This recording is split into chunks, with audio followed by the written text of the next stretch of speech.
G'day, I'm Jim. And I'm Brian, and between us we're going to spin you a few yarns today on the King of the Range. Well, now 5 days before the actual King of the Range started, it was a trail ride.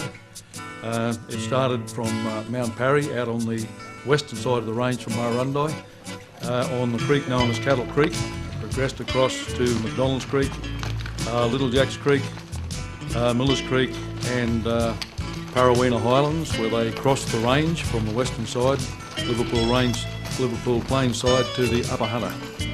And 128 riders were involved with that, and I can assure you it was a magnificent sight as they came down the range into Murrurundi, and no doubt they experienced some magnificent views from the top of the mountain up here.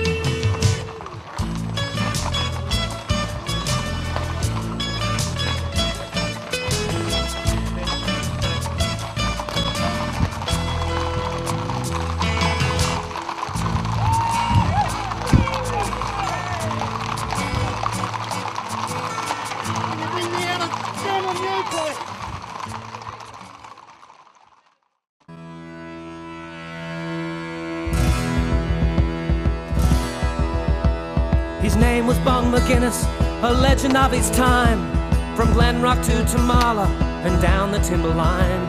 A bushman and a stockman, as tough as he was game, and sharp as the whip he cracked and cool as mountain rain. Well, down on Gary's Flat, where the outlaws own the bank, they'd snub him to a post and then they'd pull the Jimmy flank.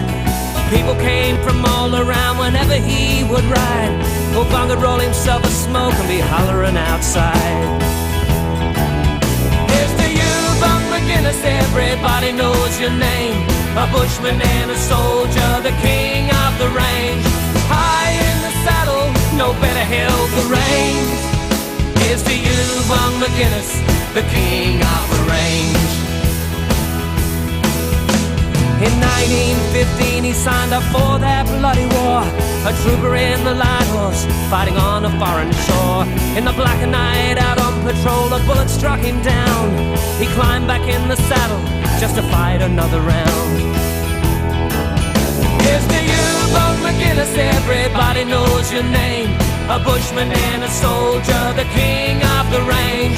High in the saddle, no better held the reins. Here's to you, Bung McGuinness, the king of the range.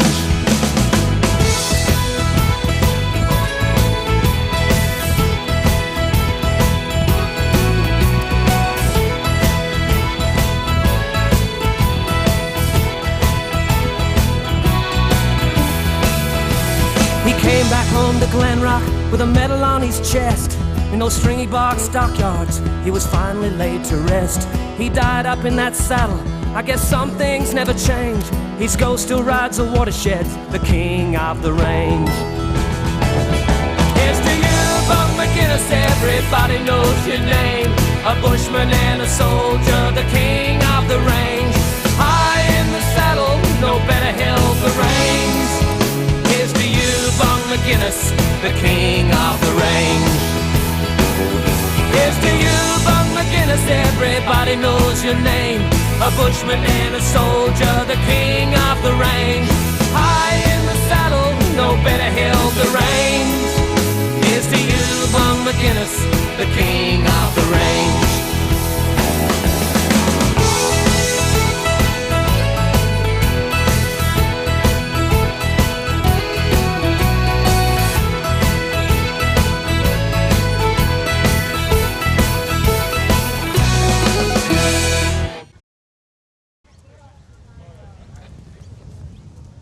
Well, moving up on to day one of the competition of King of the Ranges for 2005, and we've got competitors all over of parts of Queensland, Victoria and New South Wales.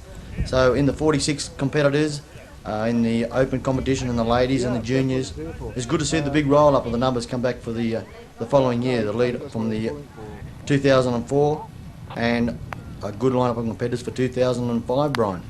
Yeah, Jim, and one very, very pleasing thing, I don't want to sound biased, but the big number from the Upper Hunter, our own area here in northern New South Wales. We've always been proud of our horsemen and our horse flesh, and I'm sure that they'll acquit themselves well over the next few days. And also, Brian, I suppose for the days coming up of the competition, we're going to be lucky enough to be able to walk and trot and gallop through the King of the Ranges. Yes, Jim, yeah, I couldn't agree with you more.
I'm Mike Pritchard, rural reporter with the ABC in the Hunter Valley. I've had the pleasure of covering the King of the Ranges for the last couple of years, and I've even noticed the momentum that has gathered in 1 year and now permanently placed on the calendar of events, I'm sure, across Australia as far as a challenge is concerned of this nature. And it's added that other dimension that has given us an opportunity to look at those traditional skills that we don't always get to see in the traditional rodeos that we've got now and the camp drafting. So I think it's fitted in nicely to the horse activities in the Hunter Valley, and it's also lifted the profile, I think, of the horse festival, which has been going now for some 25 years. It's a great experience.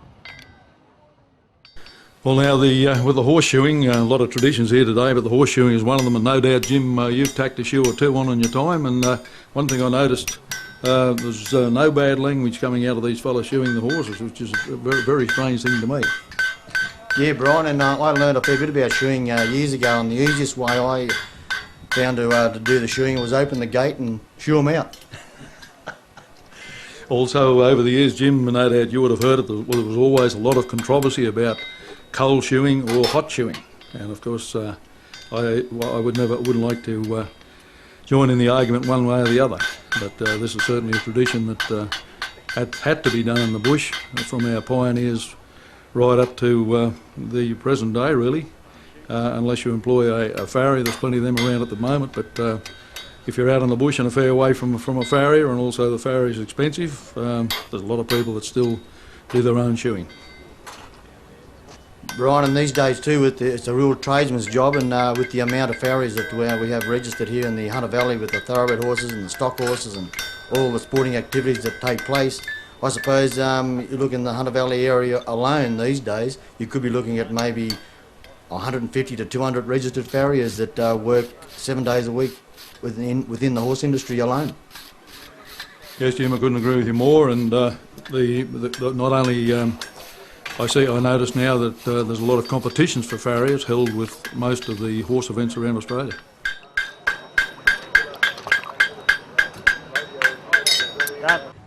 We came over in the sulkies. We had 7 sulkies that left Warra Hall on Thursday morning, and it's wonderful, great. We're really enjoying it. We've been this morning up to visit the old people's home, show them the sulkies, and we're here for the rest of the weekend. Well, we go back here to the horse and buggy days, etc. These days they have all the luxury motor vehicles on the roads. So Brian, I might cross back over to you because this is probably going back into your vintage. Yeah, Jim, well, I had a ride or two in a sulky, no doubt, with my grandparents, my grandfather, from where we live today, the 10 mile out into Murundai quite a few times. Brian, I've got one of the old-time Rundai legends here. Used to do a fair bit of rodeo and turn his hand to ink. Ali Uzi, good to see you back in Rundai, Ali. Thanks, Jimmy. Ali, you've had plenty of good times around this area. Yeah, my word, I have. Gee, it's good to be up here, Brian, in the Murrundi, isn't it? The fresh air, it just makes you feel so good. So we move on into the bareback competition, and I suppose with the bareback, this is where a lot of us have learnt to ride. Took too long to go and find a saddle and so forth. You go and grab the pony after school or whatever and lead him up to the fence or the gate or whatever and climb up and get on him. And that's where a lot of people kicked off their riding skills, etc., all from the bareback days, Brian. Yes, Jim, I couldn't agree with you more. And just one little comment on the humorous side. You often hear a comment today about somebody that might be riding in a saddle, and somebody will say he's riding 2 holes longer than bareback. But that's right, Jim. That's where kids learn to ride, and as you just said, too tired or too lazy or can't get on the horse quick enough, so they wouldn't go and get the saddle and saddle him up, jump straight on, climb up on a drum or a gate, as you've just said, or a piece of on the high side of a slope, and jump on. And of course, also when there were 2 or 3 kids together, bareback, quite a few things could happen. I can remember in my childhood an odd accident or 2 that was engineered with another hard case that was carrying a whip and slipped the whip handle under the other fellow's horse's tail that was riding bareback and caused an accident too, but nobody ever seemed to get hurt. Well, that's right, Brian. And the transport to school years and years ago was on the horse, and a lot of times there'd be 2 or 3 children in the same family, and there'd be 2 or 3 kids on the horse going to school, and there'd be no saddle; it'd all be bareback. Yes, I can remember seeing photographs of locals here on the way to school, and it wasn't that close either. 3 or 4 mile they had to ride with 2 and then sometimes 3 on the one horse. Of course, the one in the front in a saddle, but the other 2 behind certainly bareback. Well, I suppose you look at as far as transport goes these days, and you look at the good old horse. These days, you want to go into town or whatever, you're probably driving maybe a $20,000 to $30,000 motor vehicle. $1.20 a litre, I suppose, for fuel. And so there's probably about approximately $70, $80 to fill the vehicle up. You go back to the good old common horse, $15 for a bag of chaff and $15 for a bag of oats, and he can go and water himself, go for a wander down the paddock and go out and give him a whistle, and he'll come up, and all you got to do is put the bridle on him and you can ride into town. Might take you a little longer. Better than paying $1.20 for bloody fuel. And he's there ready to come home when you want to come home. You've had a big day out in town. He knows the way home anyhow. You haven't got to steer him, you know a way to go back home because you know where the chaff and the oats will be. And a lot of that was being done by the bareback, no saddle, years ago. A lot of people couldn't afford them because things were very tough. And a lot of people didn't have chaff and oats either. The horse just lived on grass and water and pulled out of the paddock and done a job and put back in the paddock. It wasn't taken down to the garage and given a service and new oil filters and rugged and shedded every night. Might have the bridle pulled off him and hit over the tail and said, I'll see you in a couple of days.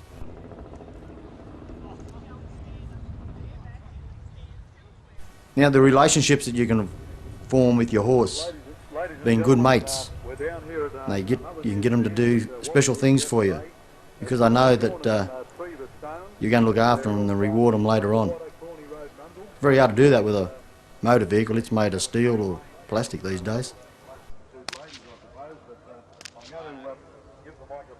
And they'll never let you down. They'll give you all the trust once you become good mates.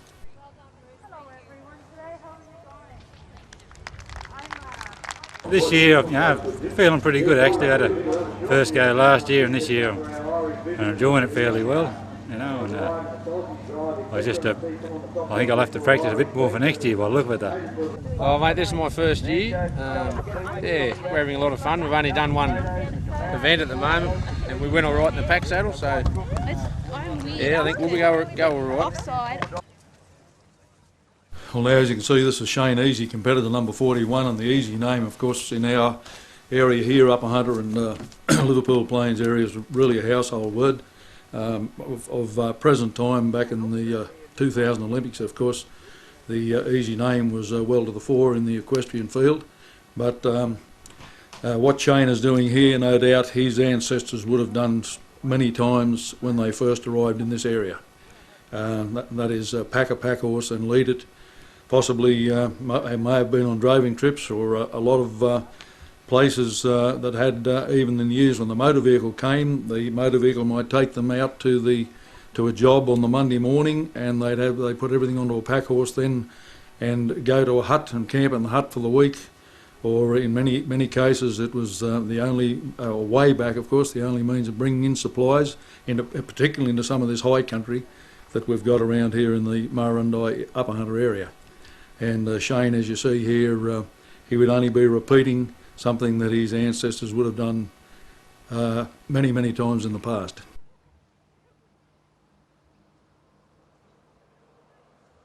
And various other things were conducted on a pack horse. As you can imagine, the very early mail deliveries were all done with a pack horse, because there was no access even in the earliest times for a buggy or a sulky. So there was only one other way to carry the Royal Mail, and that was on a pack horse. And that's how it was delivered to many, many bush places back in the early days. And be the same thing, Brian, like if there was big jobs on, fencing jobs, etc., the horses were packed with fencing materials and all sorts of things and taken out onto the bigger properties and when the jobs are being done. And that was the way they got materials to different areas on their places.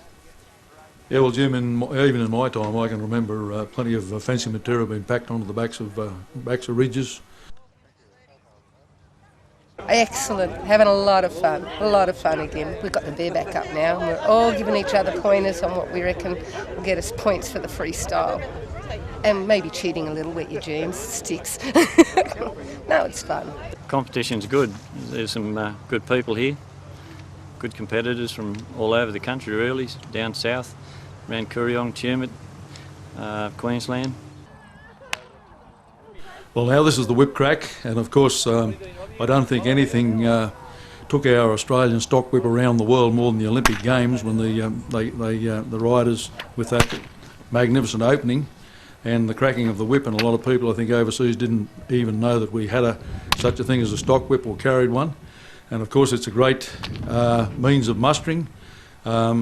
Most Australians today would still use a stock whip, and maybe a few that have got a whip-shy dog that can't use it, but most would use a stock whip to muster either sheep or cattle or horses. And I just might throw in one here too, where I recently met a chap from St George in Queensland, and I was introduced to him, and he said, "Where do you come from?" And I said, "Murrurundi." He said, "Oh, down in the camp draft country." I said, "Oh, I don't know about that." I said to him, "Have you got camp drafters?" He said, "Yes, I have." I said, "How you been going lately?" He said, "Listen, mate," he said, "I've been going that bad lately. I've been cracked off on the camp that many times that a whip maker in St George is now sponsoring me." Yeah, made the top 10 last year, ended up 8th. Couldn't catch my Brumby, so didn't end up anywhere. Hopefully go better this year. Well, now this is the team penning, and nobody better to tell you about team penning than the man that calls the team penning at the Royal Easter Show, and that's you, Jim. Yeah, thanks, Brian. Well, it's a team event. It's a lot of fun, and if you have a little bit of luck on your side, well, you can do a lot of things.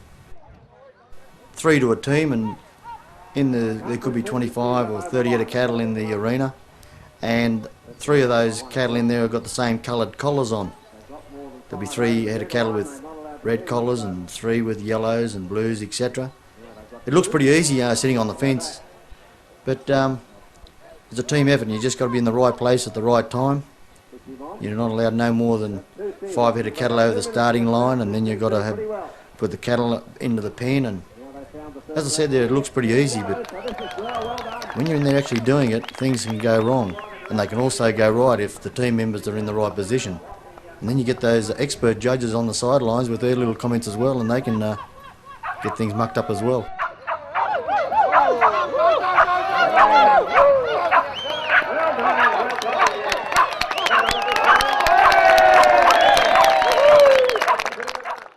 Listen, Murrurundi, it's probably the ideal place to have something like this.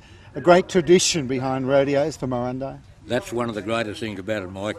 Murrurundi is one of the first centres in the Hunter Valley, possibly one of the first in New South Wales to run an organised rodeo. And Murrurundi down the line has written its own reference. We're seeing a lot of those traditional skills from the rodeos now at the King of the Ranges. Is it that perhaps we're losing some of those skills on the rodeo front that made it so popular? Only the second year, the King of the Ranges, and it's gathered a lot of momentum. That's certainly right, Mike. We're losing those skills, and there's quite a lot of, well, even middle-aged people now that have never seen those skills. And this sort of lets them know what our good old ancestors do in the past. And I think it's just pretty wonderful that people can gather what we did back then. It's tough, by the look of it, some of the events here. It may have been a bit tougher then than what it is now. It's tough, like over the years, pro rata, the money's escalated. But back then, well, say we were getting £2 a week, you might get 25 shillings to win a buck jump, something like that. Well, now, most buck jumps are worth at least $1,000 anyway, and that's broadly speaking. But I think there was possibly more enthusiasm back then. You've seen some of the action so far. Yes. The stockmen in action. Yes. Are they as tough and good as they were in your day left? I'll have to say yes. Yes, I'll have to. Not as many of them about, Mike, but yes, there's probably not near as many about, but there's some good ones. There's some good ones. Well, we've got it all happening here, Brian. We go back there when I said the most I knew about shoeing was open the gate and shoe them out. But it's a real tradesman, and a lot of farriers in the Hunter Valley and around this area. Horse industry is very, very strong, and it's only getting stronger with thoroughbreds and the stock horses and the polo cross, pony club, 3-day eventing. A lot of horses in this area, and we're certainly in the home of the horse area. And it's like any, if you're going away to a big do yourself, you know, you like to be looking pretty good and have the good shoes on. And the same thing with your horse, you know, you're going to take him away and you want him to perform very, very well, the best that you can get out of him or her. And if their feet are not right, it's like having a Jaguar motor car. You've got 2 flat tyres, there's no use hopping in to go down the street. So the shoes got to be fitted nice and comfortable, and so the horse and his feet are right. You've got to get you into the right spot, have you in the right position for competition. But if his feet are not right, you're going to have problems. So, you've got to have everything right.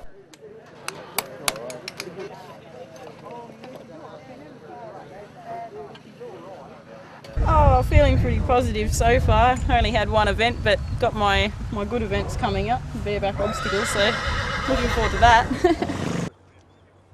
Well, now this is Ronelle Adams, and she was the winner of the bareback event. And I'd like to point out that Ronelle was instrumental and greatly involved with the setting up of the cross-country course last year for the first ever 2004 King of the Range. And her other family members also competed this year, and I might add with success. And it's people like Ronelle that went with the idea last year and got the King of the Range off the ground, which has proved such a great success. There's no doubt about the roll-up, Brian, like Murrurundi. What would this mean to the township of Murrurundi, the big event, the King of the Range? Well, I think, Jim, I've lived here all my life. I think it's one of the greatest things that's ever happened to the town and to the Upper Hunter, and of course now it is incorporated with the Upper Hunter Horse Week, which was previously Scone Horse Week. But I think it's one of the greatest things that's ever happened to the old place, and I can only see it improving for, down the track. That's something what you're just saying there, Brian.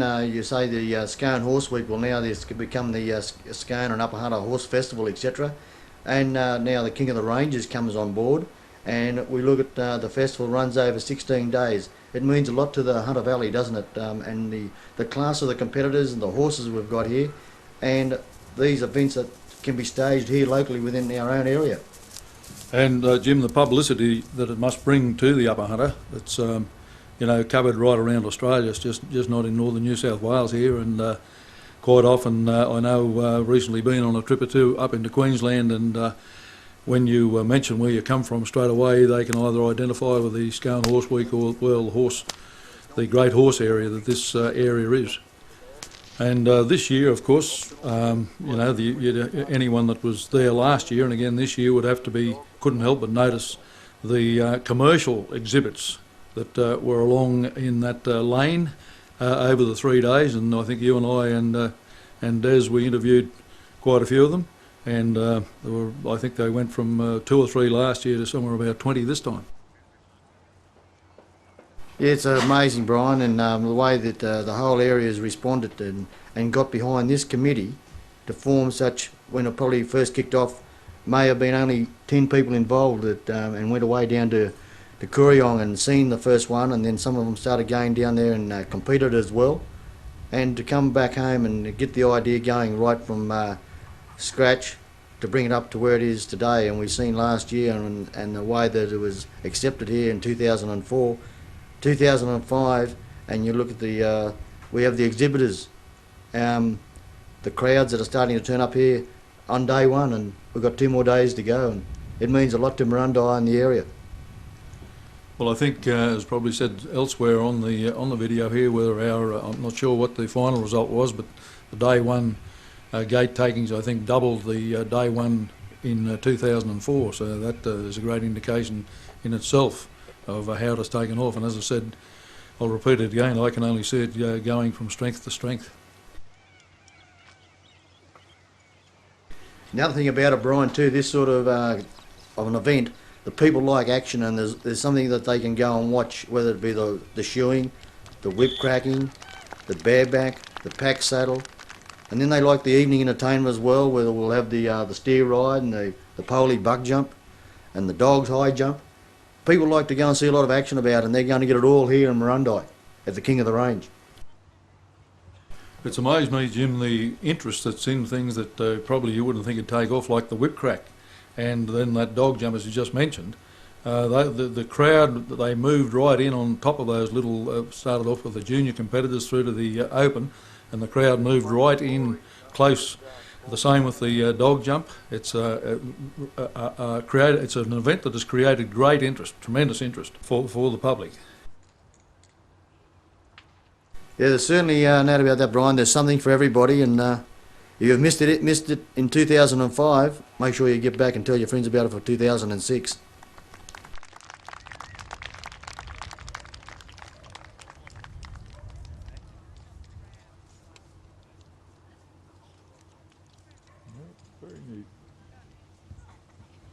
After our first year, we're getting our feet on the ground a bit and getting a little bit more organised and getting a few more things happening. We've got a few more events, novelty type events, I suppose, in the ring with the billy boiling and chainsaw competition, Goat races. Goat race, have dog trials hopefully tomorrow, bullock ride on Saturday night. Quite a few events on. Six side drawn, the green and white. So I'll be looking for 3-7 there. That's a lucky draw. Look at that. There's one right over the outside there, and he's a good galloping sort of a bullet too. He's going to come up the back. Now there's one to start with.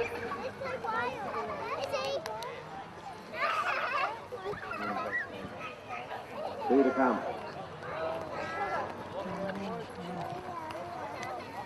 And they can't bring more than 5 over that line when they cut them out, so they've got to bring a few back. Yeah, here's another green and white fella here, another black steer this time. So that's 2. Here he comes around now. Keep him out of the lot, my God, that's nice blocking.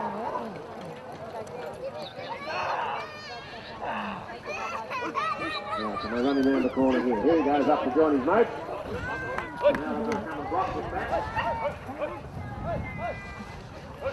Yeah, that'll look pretty good.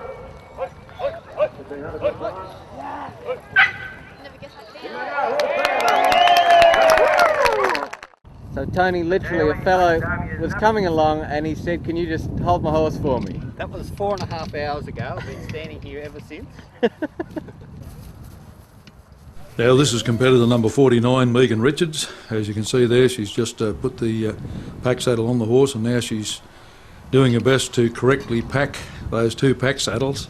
for those that may not have been here or haven't seen a pack horse, there are two pack saddles attached, two and one on each side, and they've got to be very, very carefully balanced to make sure that you've got not a heavy load on one side and a lighter load on the other.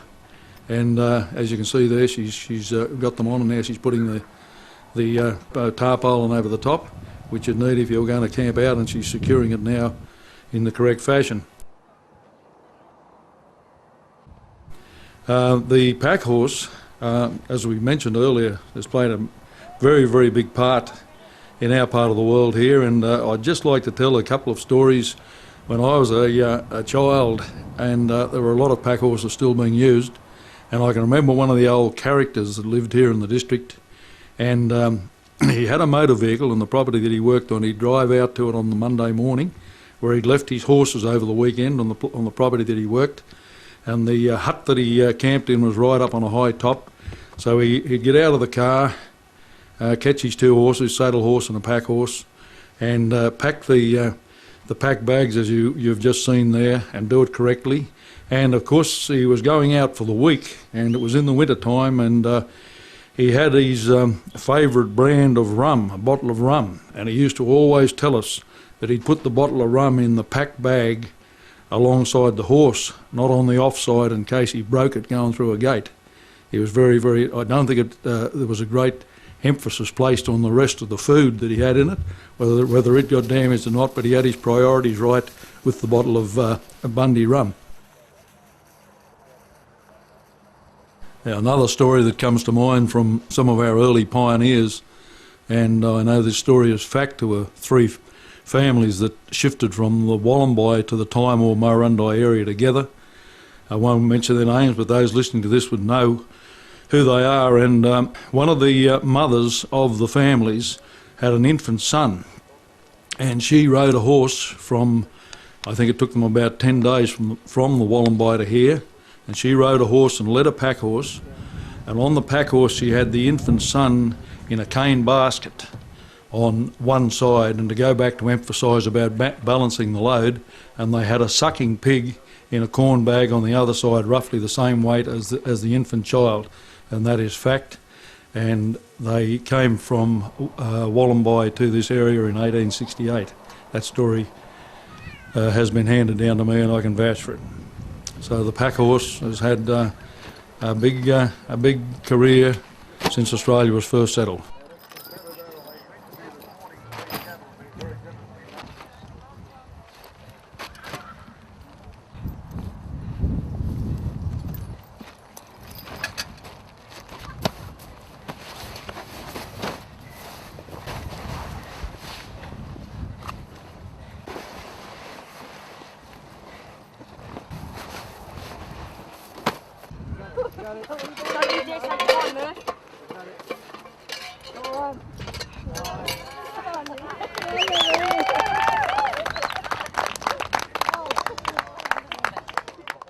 All set to go? Go! Okay, move on here now to the billy boiling competition, and I suppose Brian too, you've a bit like me, boil the billy along the banks of the Page River, which runs through the middle of Murrurundi here. But the saddle pouch and quart pot on the stockman's saddle pouch on the near side and the quart pot on the off side. That was a really traditional thing in the bush. As yesteryear, I suppose, these days, because there's not too many fellas leave home today at 7 o'clock on horse and come home at 7 o'clock at night. But when you left, you had your lunch in the saddle pouch and the tea, etc., and then you boiled the billy in a little fire going, and I tell you what, you couldn't taste any better tea, could you, Brian? Well, Jim, one of the reasons for that, boiling the billy and the good taste of the tea, I have had it suggested to me that maybe the smoke helps with the taste, but the good tea that comes out of a billy is due to the fact that the water is boiling in the billy, and the container of the billy can is more or less, I don't suppose it's the same temperature as the water, but it's hot as against if you boil the jug and you've got a teapot sitting there and you put the tea in the teapot and then pour even if you warm the teapot with a bit of warm water before you put the tea in it. So the billy, that's where the magnificent flavour of the billy tea comes from. And as you said about the quart pot was part of our Well, I think the old stockman's classes that they had, I think they're still held at various shows. I know they're certainly held at the Hector in Brisbane, and part of the plant, you wouldn't go out, as you've already said, without a quart pot on the off side and a saddle bag on the near side. Okay, just before we go over to the Bush Poets, I'm going to go for Smoke O'Brien, so it's over to you.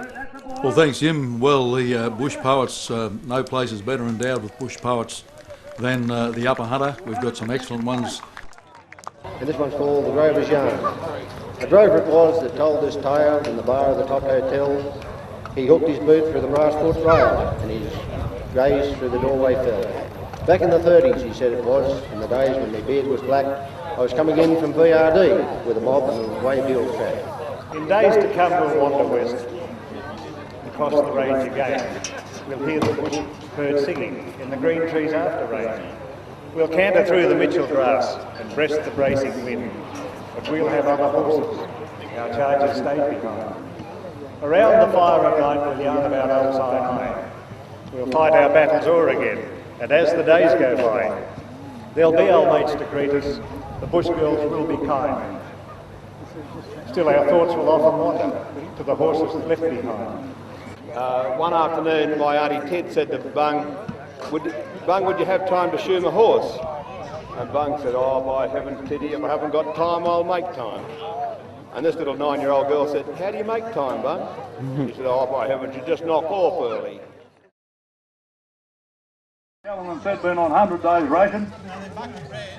They're bucket red, yes, and they're definitely... listen, boys, I'll give you a bit of a tip, boys. For God's sake, don't let the rain get under his tail. No. First time ever. Jason's on. Now, the goat race this year, first time added to the program, and it was one thing that really did take off with the big crowd and created a lot of amusement and a lot of excitement, and I'm sure it'll only, like the King of the Range itself, will only get bigger and better. The reins are back now on the hand of the jock. One more to put a shot there, we just can't see from our stand here.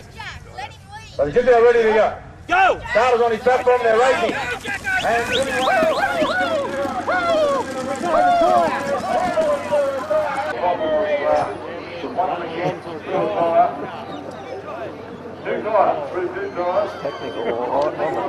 And I'm cool, I'm alright. Keep your hands right down. When they lead him up to the barrier. Bit more rain, sir. Bit more rain. Let him go, that's it. Don't let him go. You right? Not too sure. Away you go. Hands down. Go!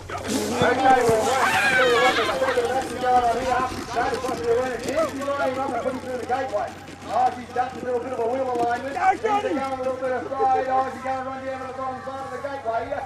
Now, Sarah Finlayson, she's over the finishing line. Put your hands together for her, ladies and gentlemen. One of our star Tyre Brush junior players. And you'll read more about Sarah Finlayson. Oh, it's fun. Should have fed a handful of goats before the race. Made it go faster. They got a big team. Here they go, the two co-announcers. And Tyre, there's been a fall.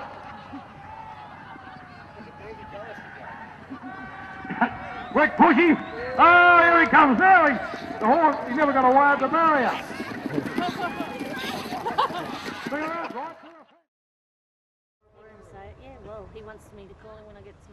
Well, we're on day 2 here at the King of the Ranges, the Stockman's Challenge, and the tricky part too of who's going to come down to the finals, the cross-country course. And this is where is going to decide the top 10. Very tricky situation. It also goes on time and faults, etc.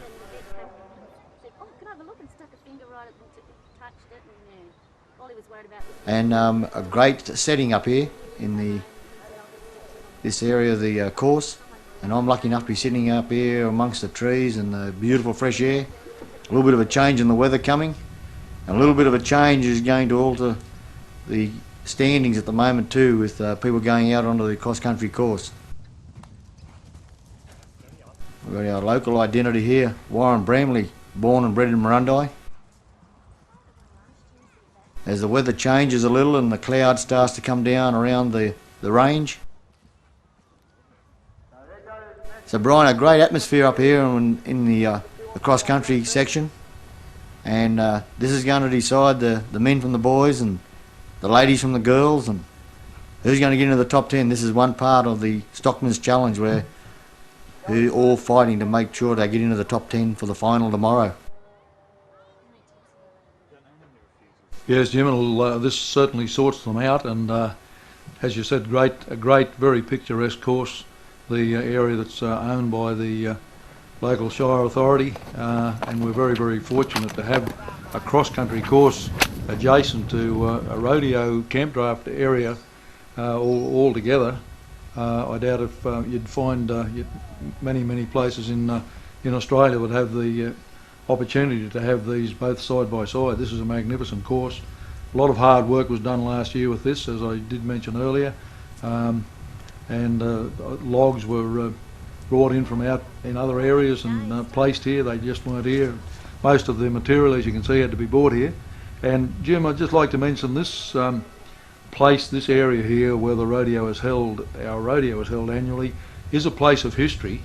It may not be generally known, but the first association that was ever formed to combine rodeos in Australia, the first meeting was held on this ground, and the idea was put forward to form an association which was eventually called NBC, Northern Bushmen's Carnival, which later was changed to ABC, the Australian Bushmen's Carnival, and then of course today it's called ABCRA. And the first meeting was held at the back of the old camp just adjacent to this cross-country course, and I'm just not sure of the year, but it was either 1938 or 39. Of course then the war years intervened, and the first rodeos got underway again in 1947, but the original meeting was held at the back of the camp on Wilson Memorial Oval, which is adjacent to this cross-country course prior to the Second World War, which was the forerunner to, as I said, Northern Bushmen's Carnival, then ABC, and currently ABCRA. Danny Fitzgerald. Well, number 3 makes his way back, Brett Jones.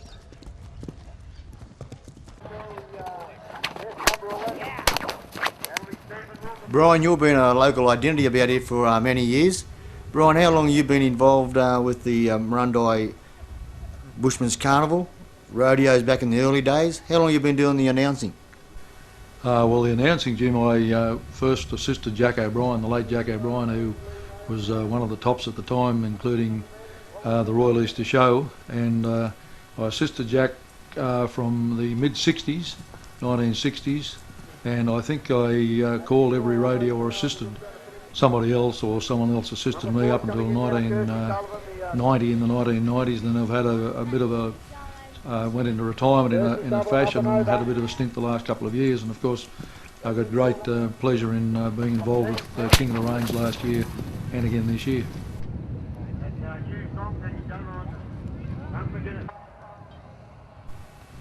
Brian, how did you start off your announcing? Because you were recognised as one of the best in the game, especially with the camp draft and rodeo. How did you start that off? Oh, geez, Jim, after a comment like that, I'll have to get you a carton. But anyway, no, it was actually your father was calling the sheepdog trial, and that's Leo Callanan, and whoever was to assist him didn't turn up, and he asked me to have a go, and I had a go, and it sort of went from there. And then I got a Guernsey to assist, as I said, with Jack O'Brien, and was then when Jack retired, I've forgotten now what year, but in the late 60s or early 70s, and I called the rodeo at Murrundi, plus quite a few others, up until the 1990s.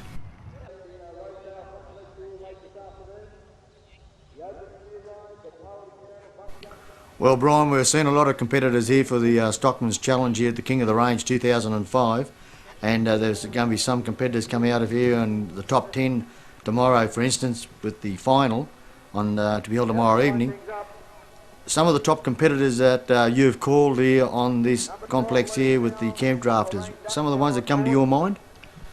Oh, well, I suppose there'd be a rush, probably, Jim, that would come to my mind from Jackie Palmer.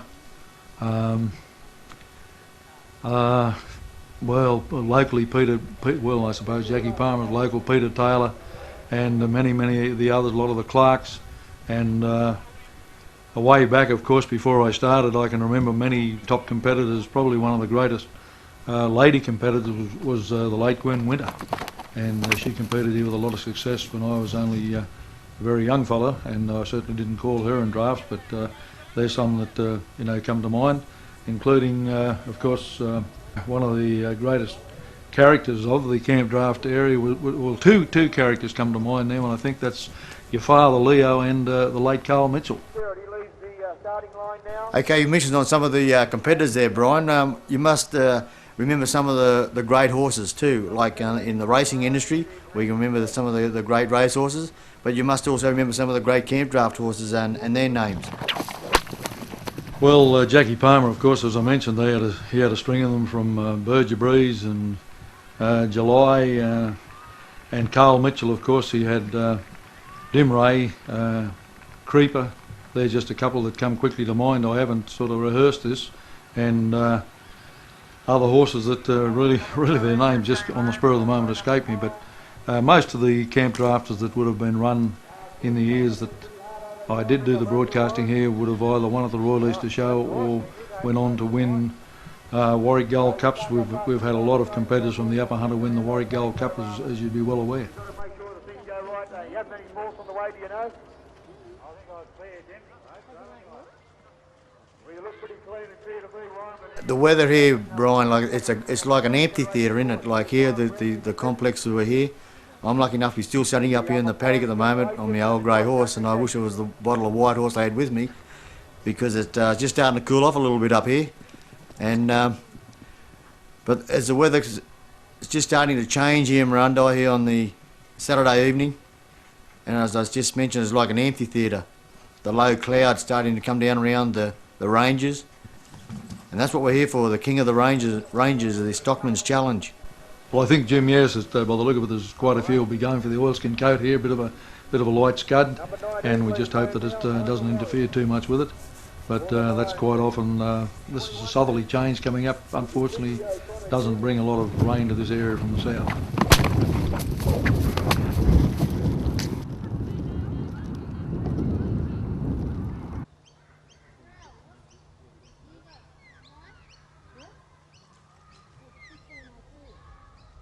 Going back to some of those horses' names, if I just run a few horses' names past you, like Dandy and Burger Breeze that you mentioned, and June and July and Kathleen and horses like that, you can go back and remember those ones now? Oh yes, Jim. They certainly come to mind. Kathleen, of course, was a great mare on the camp, and I can remember one day at Willotree, I think I may stand corrected on it, but I think over two runs, a 24 and a 25 on the camp. That would have been back in the 70s. And as I said, you mentioned Arthur Bowd's Dandy. Well, he was the winner of the Warwick Gold Cup. Can't think of the horse's name now, it just doesn't come to me quickly, but Theo Hill was another winner, and Abdul that was, and Jackie Palmer, Bobby Palmer, of course, on a number of occasions. Breezette, I suppose, would have to rank as probably one of the greatest here, if not the greatest.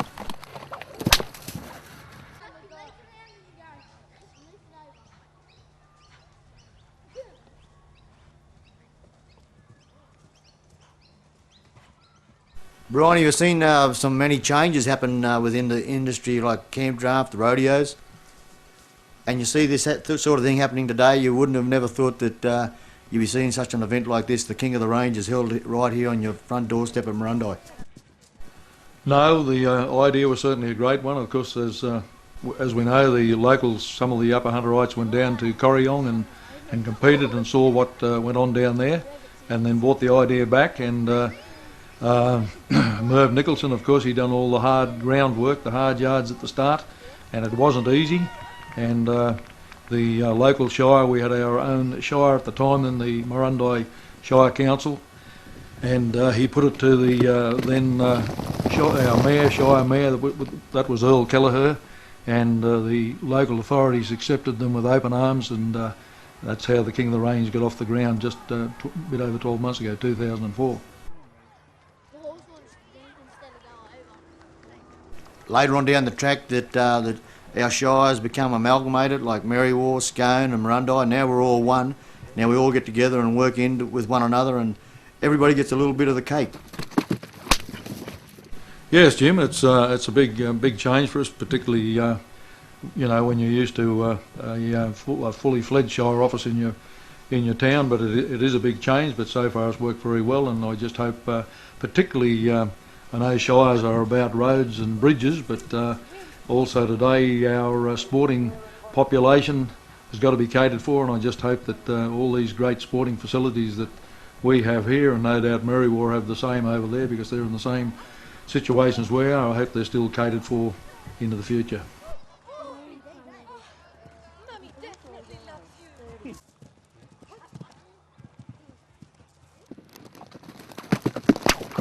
And also the committee's done a great job, Brian, but the volunteers, the people who come along and offer their services right from day one, Friday, Saturday, Sunday, they mightn't be all here every day, but they have other replacements come in. They've played a big role in this event. Well, without the volunteers, Jim, there's no way in the world this would have been the success that it has been. And those volunteers, as you said, they've had different rosters, not only for in the ring, but also on the catering side. I know from the catering side of it, there's quite a few of them been starting at 5:30 in the morning and finishing up at 9 or 10 o'clock at night. And all volunteers, and any profits that their particular association has made will certainly be kept locally or put back into some of the improvements on this ground or the maintenance of the facilities that are already here. And one of the big volunteer members that are here is the New South Wales Bush Fire Brigade members.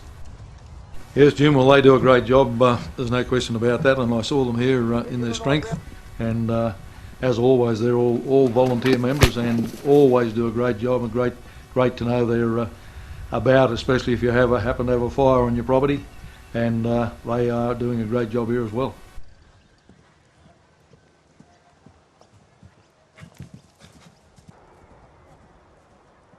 Like Brian, we go back to the professional people involved with the horse industry these days. Like we go back to the time that we had the accident take place there on the Saturday evening, and in the crowd we have the trained assisters from the hospitals, etc.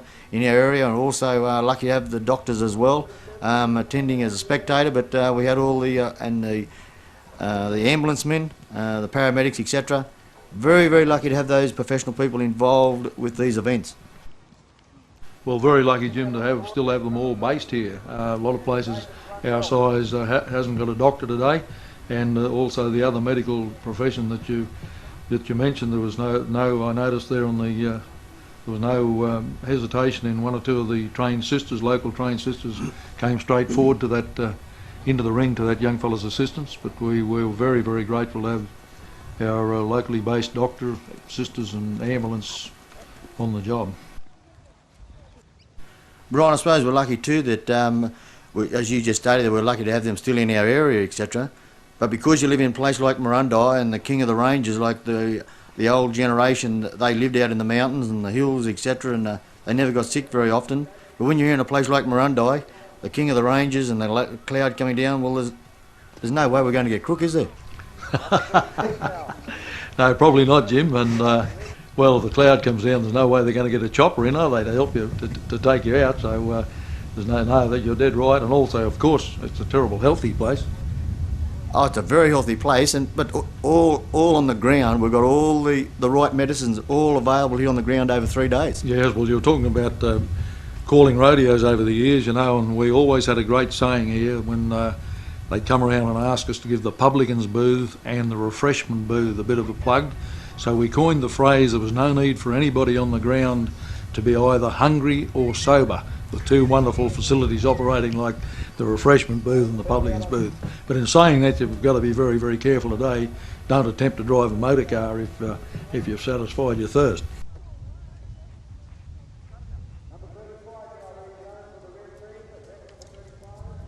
Well, we're still going to hit the King of the Range and the cross-country course, and this is where it's going to be the wind-down time, and when they go back down to the office to add up points, etc., who's going to be the top 10 in the final tomorrow. There's a lot more action to come from here.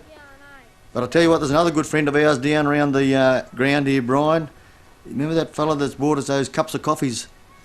My word, from Jim. day Yeah, one. yeah, looked after us last year and again this year, and I don't know whether we can do a commercial on him, but we can recommend his coffee, and he certainly looked after those that were assisting, particularly the broadcast box, and I know he helped out with coffee elsewhere, and I could recommend it. If you've missed him last year or this year, make sure you go along and have a coffee from him next year. When you were talking about the broadcast box there, Brian, and he looked after us very well, and I suppose you were referring to the 3 commentators. Yeah, 3 commentators. Yeah, yeah. Well, that's right. Not quite spelt as commentator. 3 commentators. That's right, Jim.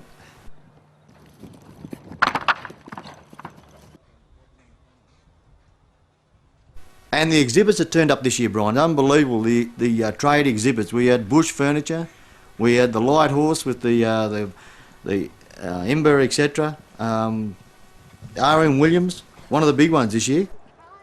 Well, I couldn't believe when I went onto the ground on the Thursday afternoon to see the R.M. Williams truck pulled up there.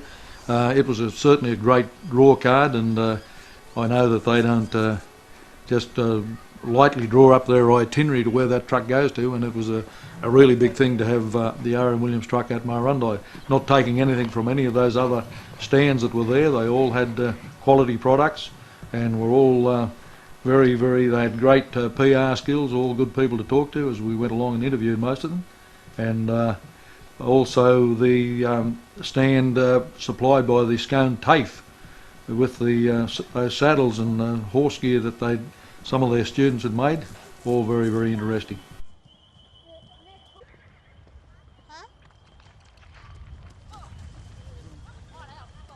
And also the other things are the clubs that got behind with the catering, etc. The Lions Club, the Pony Club, the Murrurundi Sheepdog Association, like the Barkers and the Biters, Brian, that you've been heavily involved with over the years. I know the Bunham Polo Cross Club, etc., helping raise funds for their carnival coming up in July later in the year. But the whole support, it's a big thing for the town. Well, the ground users canteen, as they referred to it, that was the Rodeo Committee, Sheepdog Workers and the Pony Club. They were one of the caterers there that were very, very successful. There were the local Lions. I think the Lions were assisted by the Lions Club of Willow Tree and Scone over the 3 days. The Bunham Polo Cross Club, as you mentioned, and those 3 food outlets all manned voluntarily, and any proceeds, I know for a fact, any proceeds or profit that they got from the 3 days will stay in the area. And the good thing about that, Brian, is, and I've heard a lot of comments about the couple of days that I've been here for, and people from away that you go to a lot of events and you get the tiniest little thing and it costs you $5 or $8 or whatever, but everything's very reasonably priced. And I've heard only good comments on the food here on the ground, and they've done a great job. Yeah, they have, Jim, a really great job. I suppose we're both biased probably in saying that, but I didn't hear any comments either against any of the food outlets, and they did a great job. Well, breakfast, you could get breakfast from 6 o'clock in the morning onwards, and I'm just not sure what time they close down at night, but 9 or 10 o'clock at night, and that's a pretty fair day, all voluntary.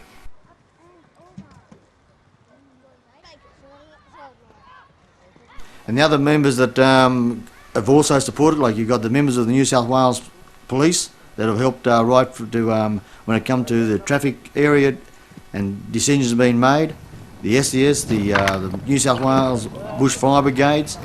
It's just a real big team effort, and it's marvellous what a small community can do when everybody is on side working as a team.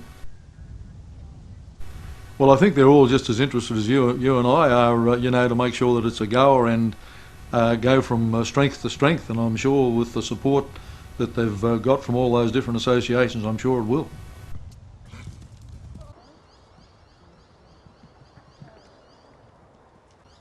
The entertainment side of things, Brian. One of the old cowboys that you probably would have called out of the chutes over on the old ground, Rolly Manton, back here doing the entertaining.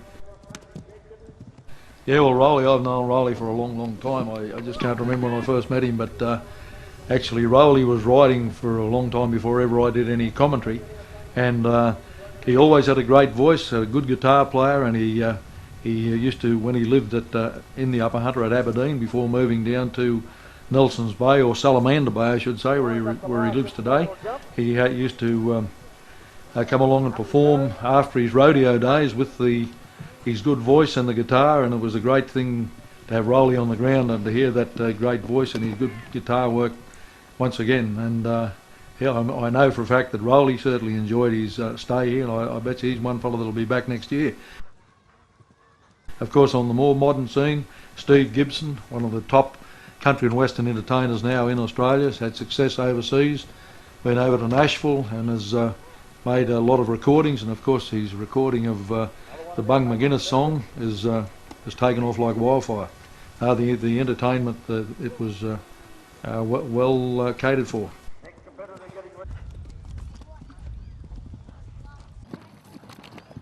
You go back to Steve Gibson there, Brian. It would have been a lot of times that you called him out on the old arena? Yes, I did. That's one competitor that I did call, and during Steve's time as a top saddle rider, of course he was the first rider he went to Mount Isa and rode a buck jumper there called Goldie, a mare, and he was the first one ever to ride Goldie. I can't think what year that was, but Steve, of course, was a top saddle rider, and of course his brother Greg, one of the top bareback riders of our time. Yes, and born and bred right here in the Hunter Valley, Brian. Yes, born and bred here. Great parents. Jimmy Gibson, who had a lot to do with Gun Sind when Gun Sind was at Kiora. I think from memory, Jimmy has told me that he done a tour promoting Gun Sind when he was at his for a lot of Australians to have a look at him and see him after his career finished. And Jimmy, of course, was the main man at Kiora and still involved, I might add, in the thoroughbred industry in the Upper Hunter. So he's dressed number 51 now for the white team, Jonathan Randall.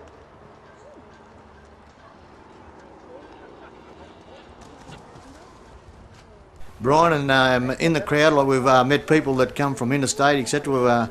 I know I've run into a couple that come from South Australia, Narracourt. Also, we've got them down over the Victorian border. We've got the visitors here from down at Gundagai, Tumut area for their very first visit as well. And I know they've certainly enjoyed the first 2 days, and they're not going to miss day 3, so they're not going home until Monday. But the people from Queensland and all around New South Wales, and it's just been a great event here for this township of Marundi. Yeah, well, I've spoke to quite a few of them, Jim, and not to sort of mention anyone individually, but to generalise, we've asked them along the line, you know, how do we compare with Corryong, or how do we compare with the one in Queensland at Bow Desert? And those that have been to both say that it compares very, very favourably. And they think that, like we do ourselves, can only go from strength to strength.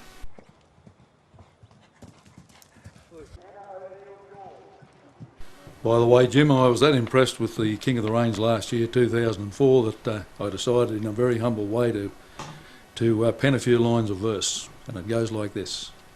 King of the Ranges, on the banks of the pages, at the crown of the hunter, as tourists say, so come and join with us as we honour Bung McGuinness when the leaves start to turn in early May. Lead a pack horse, ride cross country, crack a stock whip, catch a brumby. Come and try your skill against the country's best. Bush verse, yarns and laughter that you'll remember after. So come along and join us, be our guest. Where the timberline is blended with the mountain range extended, as it stretches like a highway to the sky, where the air you breathe is cleaner and the mountain grass is greener. So come along and join us, have a try. King of the Ranges, on the banks of the pages, at the crown of the hunter, as tourists say. So come and join with us as we honour Bung McGuinness when the leaves start to turn in early May.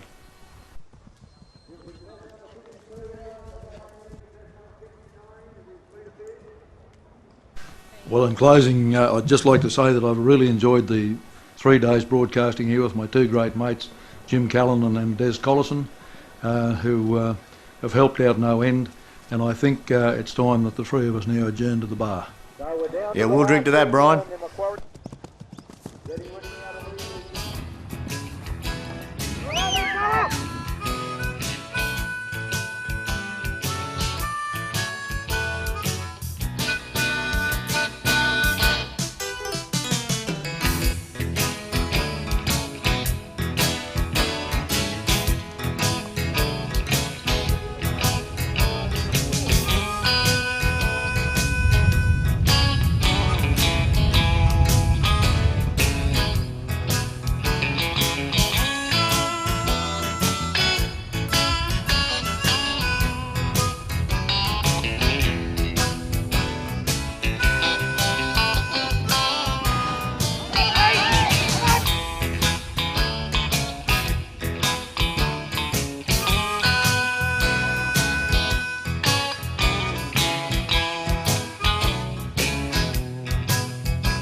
Lost and alone on some forgotten highway, traveled by many, remembered by few. Looking for something that I can believe in, looking for something that I'd like to do with my life. There's nothing behind me and nothing to tie me to something that might have been true yesterday. Tomorrow is open. Right now it seems to be more than enough to just be here today. I don't know what the future is holding in store. Don't know where I'm going, not sure where I've been. There's a future to guide me, light to shine for me. My life is worth the living, there's no need to see the end. Sweet, sweet surrender, live without care, like a fish in the water, like a bird in the air. Lost and alone on some forgotten highway, traveled by many, remembered by few. Looking for something that I can believe in, looking for something that I'd like to do with my life. There's nothing behind me and nothing to tie me to something that might have been true yesterday. Tomorrow is open. Right now it seems to be more than enough to just be here today. I don't know what the future is holding in store. I don't know where I'm going, not sure where I've been. There's a spirit to guide me, a light to shine for me. My life is worth the living, there's no need to see the end. Sweet, sweet surrender, live without care, like a fish in the waters, like a bird in the air.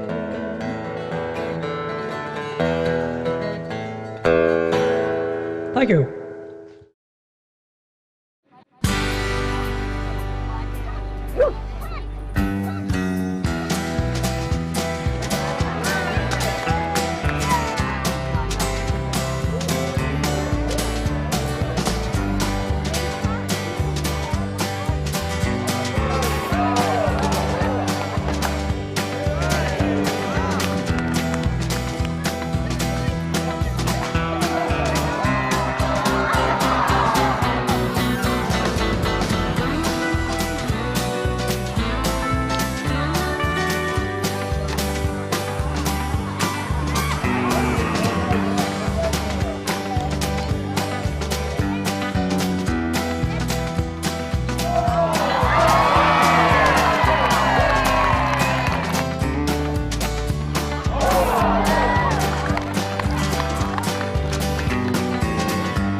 Well, it's been action-packed, but there's no better thing to get the crowd to come to the fence, and when you're looking to see the rodeo events, that's the steer ride and the buck jump, and it's about to get underway, and you'll see plenty of action coming out of the chutes. Whatever happened to the high that I was riding? I took a fall and all my friends went into hiding. Well, a man could freeze to death in this town, and her shoulder gets colder every time I look around. And I can hear the sound of the pouring rain ringing on the roof of a southbound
your arms and legs back in, boys and girls.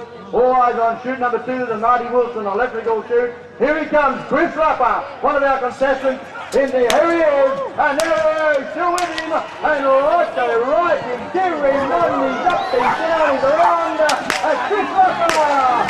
Every time the floor is in a trouble, Rodeo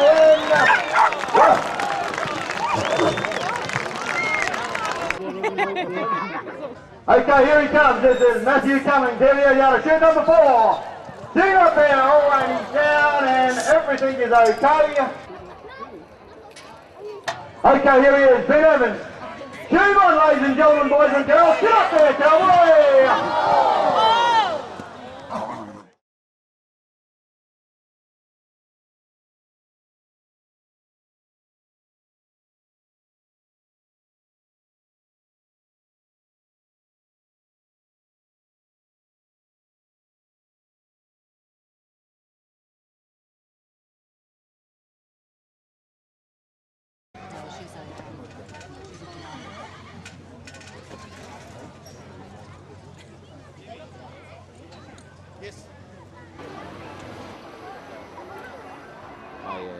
Yeah, he came off very heavy on that horse. When I got out there, he was deeply unconscious, but had good vital signs, and his colour was good and all that sort of thing. And he was unconscious for around 5 minutes, and he had lots of medical attention around him. And we suggested the chopper to Newcastle just to make sure everything was okay. Yeah, it's a shame. It's always happens a lot of times to the young riders when they're starting out. Like, whether it be a lack of experience maybe, but they've probably got to start somewhere. He's a very competent young horse rider, but as far as the bronc riding part goes, he was pretty new to it, I think, Leslie. But it's just part of rodeo. Like, I've rode a lot in my life, like from when I was 16 through to I was 30, and been rolled over a lot of times by broncs, but it's just one of those things, and it happens. It's just a sorry thing to see happen to such a young kid on a nice night like tonight. I just remember them putting me on the bronc. Dino Brown saddled up for me, and it was all going to be good, and I was pumped and ready to go. I thought, oh yeah, it's going to be good. They bloody nodded and they opened the gate. I thought, oh yeah, things started bucking and twisting. I was riding him, and then bloody the dirty thing fell over on me. Bloody I felt I got ripped off, but yeah, no more broncs, my boss said, not for another 3 years.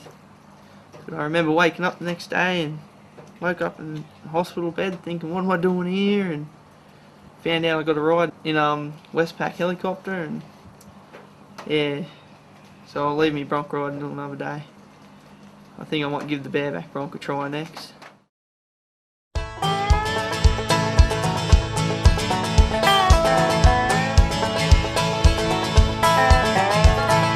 When you're done, you're howling at the moon. Now that you're passing out in my living room, how many sleepless nights have you had? Hey cowboy, hey cowboy, hey cowboy. You trample on my hospitality, and I can't be a host to another party. You're in no shape, you're in no shape. Hey cowboy, hey cowboy, hey cowboy. How do you get around in the state you're in? How do you don't feel the pain? Why can't you see that you can't see the mess you're in? 'Cause even the moon has to set itself down sometime. Save all your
That dusty road is a long way behind me. I can feel the fresh wind blow, and the fires that burn, they will burn on without me in the places that I used to go.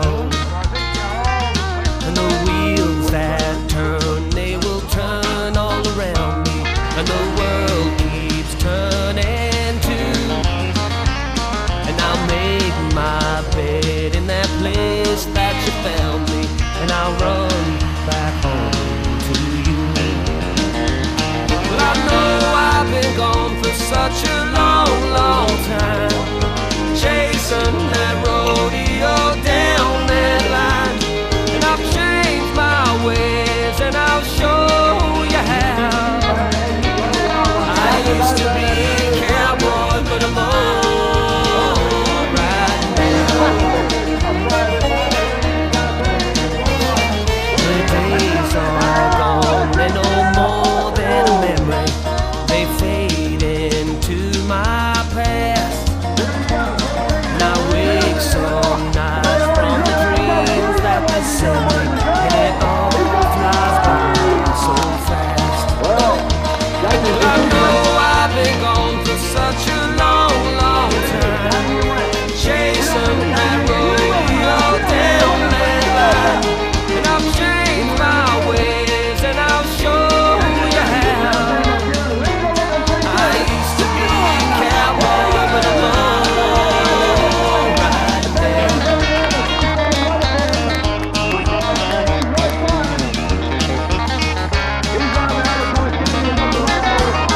The ghosts I left, they follow me slowly. They're everywhere I go. They sing my name as the fireplace lonely, and they bury me down below. I know I've been gone for such a long, long time, chasing that rodeo down that line. And I've changed my ways, and I'll show you how. I used to be a cowboy, but I'm all right now. And I've changed my ways, and I'll show you how. I used to be a cowboy, but I'm all right now. Hey, Willie, you're going to go to the big school with Ricky Modifier.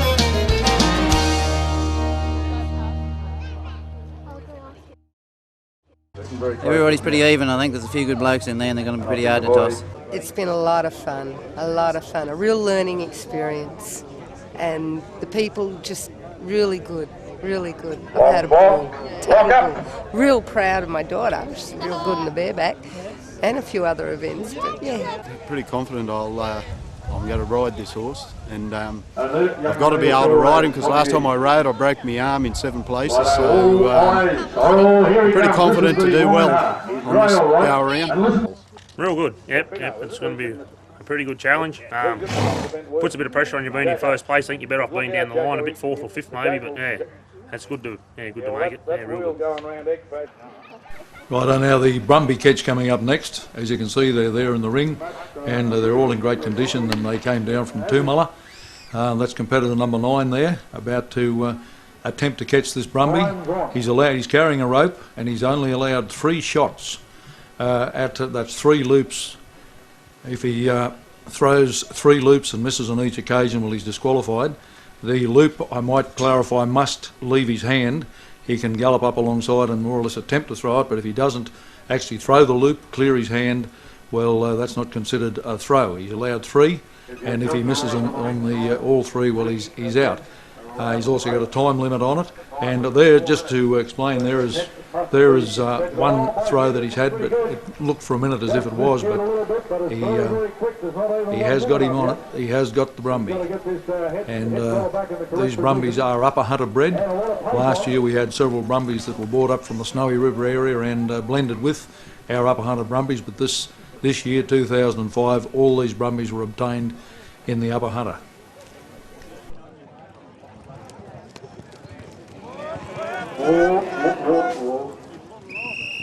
1 minute.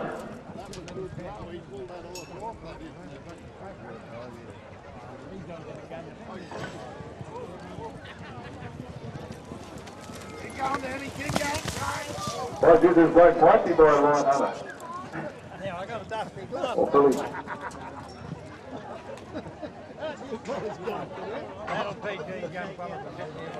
How's he going? I can't see from here. Did he get it? Sounds like he did. Yeah, he has. Well, less than 2. There'll be 2 minutes signal hasn't gone as yet.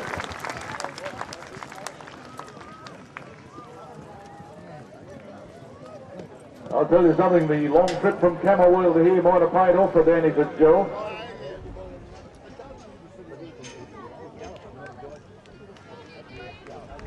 Just got to satisfy the judge now that he's got the rumpy under control.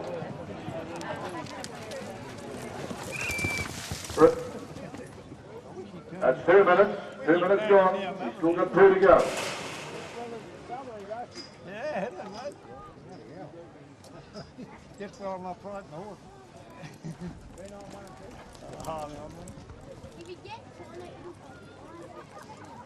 Some of all does that one do.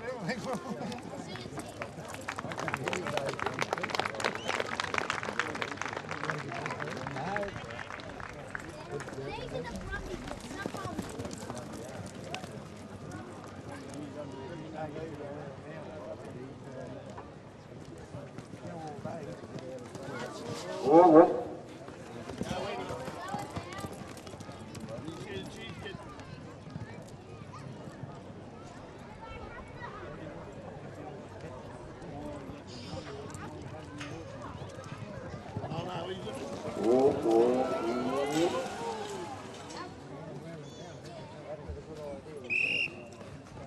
Three minutes gone. He's still got 1 minute to go.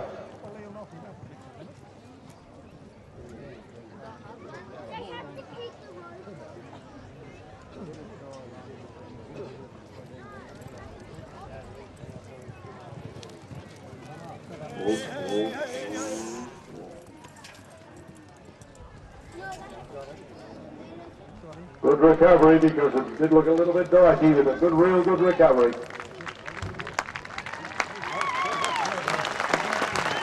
Come on, big clap for him, ladies and gentlemen.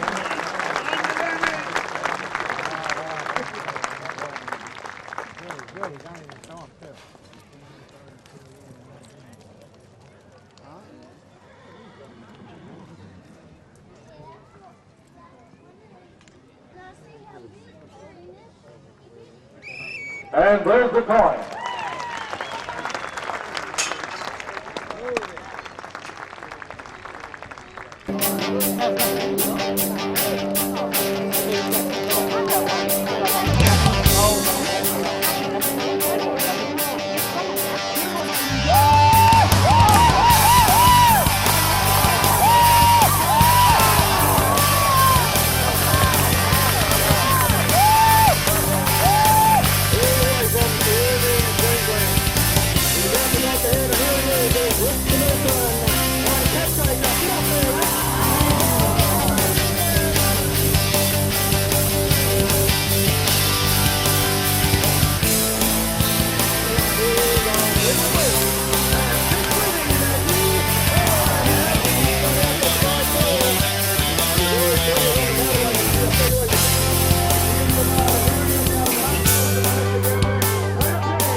King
of the Range, 2005, Bareback.